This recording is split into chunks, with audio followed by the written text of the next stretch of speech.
Почитувани сограѓани, почитувани земјоделци. Министерот за земјоделие пристигна од своето патување во Дубај, подновен со нови патики и вчера на својот Facebook профил се пофали дека им пуштил субвенции на тутунарите.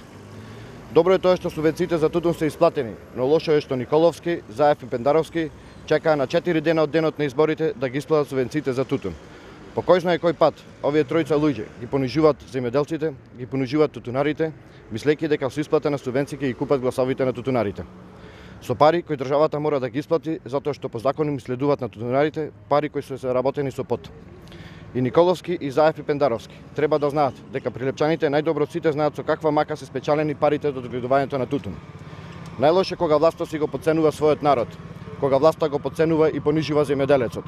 Но тутунарите, земјоделците, прилепчаните ќе се изборат за правда, правда ќе има, а тоа ќе го разбере тројцата погоре споменати од СДС, уште во недела кога прилепчани ќе го дадат својот глас за број 2 на гласачко ливче за Гордана Силјановска Давкова за правда во Македонија. Ви благодарам.